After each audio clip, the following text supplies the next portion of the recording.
Yo los médicos creo que están muy sobrevalorados, creo que es una especie de túnica blanca como antes era la sotana de los de un cura. Dicen misa y la gente abre la boca y se toma la hostia que le da el médico, la pastilla que le da el médico. Pero están muy perdidos y además es que tienen la arrogancia muchos de no querer saber. Y tienen conocimientos muy limitados, tienen metodología muy limitada, se parecen a una carrera más de letras que de ciencias.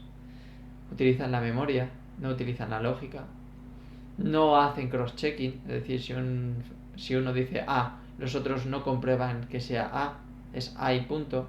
Incluso hasta tal modo, o sea, hasta tal extremo que un radiólogo dice A, pero la palabra final, por eso se juntan las imágenes, la tiene el facultativo, el médico. Y dicen que el radiólogo ha dicho A y ya está. No comprueban las imágenes. Y yo, harto de verlo, he decidido en varias ocasiones pedir las especialidades por duplicado. Y sorprendentemente llegan a resultados que no son solo distintos, sino que son incompatibles.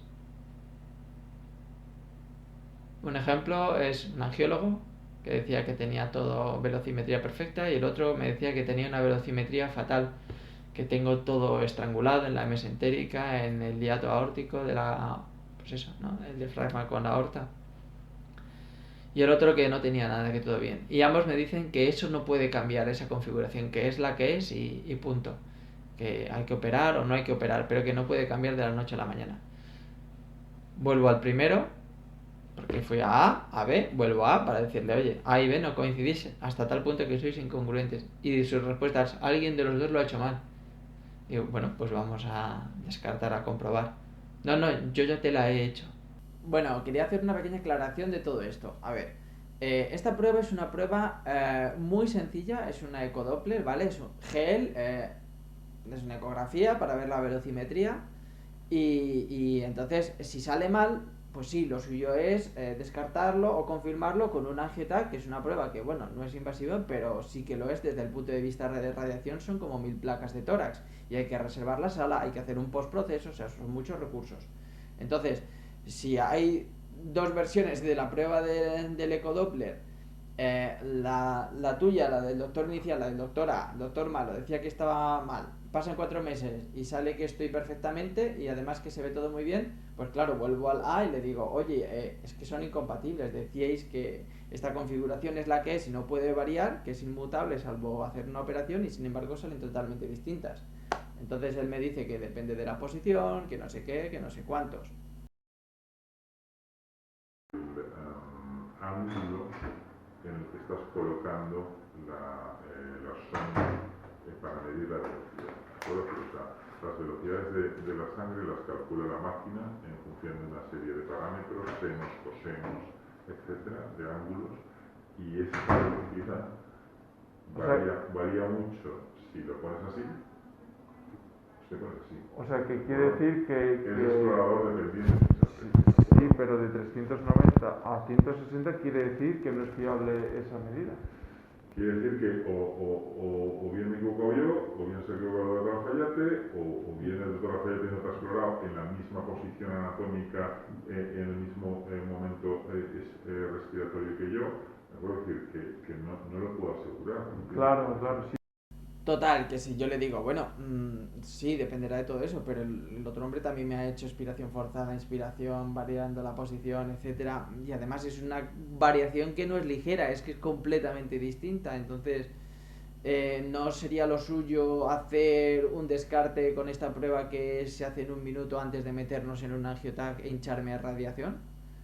No es lo suyo, pero no porque lo diga yo, sino porque en cualquier proceso de ingeniería, de doble comprobación, de sistemas de procesos de calidad, de informática, de gestión de proyectos, etcétera, etcétera, etcétera, es lo que habría que hacer, ¿no? Teniendo un método. Bueno, pues sugerir eso me llama por mi nombre. Mira, es que, José, no hacemos medicina a la carta, ¿entiendes? Quien decide qué hace con un paciente es el médico, ¿de acuerdo? Sí. No el paciente. Eres paciente, no te equivoques. Jamás de los jamases dejaré de practicar la medicina como considero que debe ser practicada, y es que hay una línea claramente separa al paciente del médico. El paciente le cuenta al médico sus cosas y el médico toma decisiones.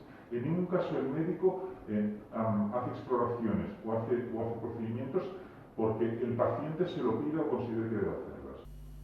Entonces, nada, me doy cuenta de que él tiene un ego fuerte y que como él ha dicho que había sugerido el angiotac, que no me quiere hacer esa prueba de un minutito con el ecodoppler para descartar. No, él tal. No debo realizar esa prueba porque ya la he realizado. Yo sí he visto en mi prueba que había un cambio en la aceleración y por lo tanto mi decisión y mi opinión, que la mantengo, fue que creía necesario realizar una prueba para confirmar o descartar ese hallazgo. ¿De acuerdo? Y eso es mi valoración y es la que yo tomé en su momento y que la sigo manteniendo totalmente, ¿de acuerdo? Entonces, eso es lo que hemos hecho, eso es lo que voy a hacer y eso es lo que recomiendo. No voy a hacer en ningún caso pruebas que no considero que sean necesarias. Vale, o sea, me dices que depende de la posición, pero dices que no quieres hacerlo. Pues ya está. Pues No, ya hemos tiene nada que terminado. ver, no, yo no he dicho que depende de la No, no, ha posición, quedado he dicho claro. que yo he hecho una prueba y ya está, ¿de acuerdo? Sí, sí, clarísimo. O sea, Ha ¿tienes quedado alguna otra clarísimo. pregunta? No, muy amable. Perfecto. Bueno, sí, ¿conoces algún angiólogo investigador bueno en España? No. Vale, me ha quedado claro. Vale, sí. Bien, pues acabamos de trabajar. Que al final, por cierto, el angiotac salió normal, todo normal. O sea, me hinché a radiación. Así es como funcionan los médicos. ¿Os imagináis que un ingeniero o mecánico o lo que sea, un operario, echa combustible al avión o dice o cree que ha echado lo que tenía que echar y no hay un sensor para comprobar? Y encima, pues tú preguntas, oye, ¿me puedo subir al avión? Sí, sí, dice Antonio que ha puesto el combustible. ¿Y lo habéis comprobado? No, no, yo le creo. ¿Tú te subirías a un avión así, con esa metodología de trabajo? No, ¿verdad? Pues el cuerpo es una máquina. Y la máquina la llevan los ingenieros.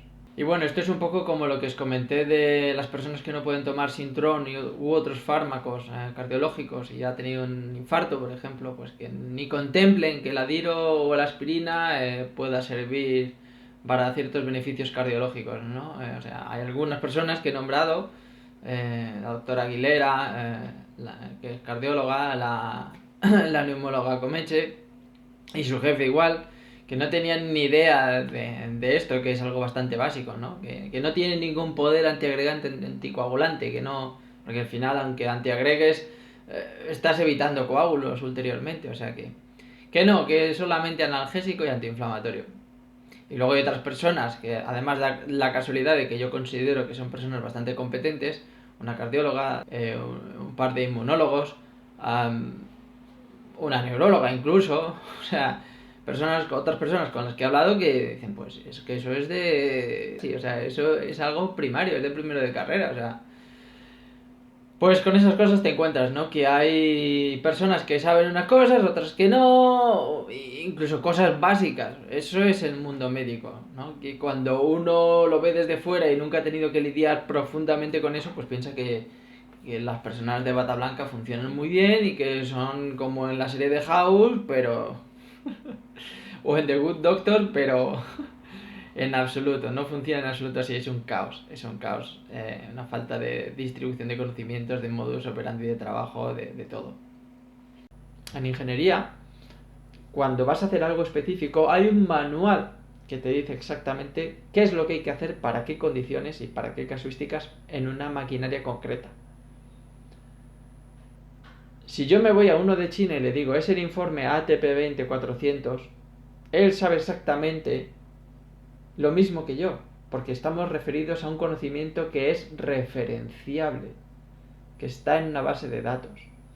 Los médicos, cada uno tiene su libro como si esto fuera el año 1600 o 1700.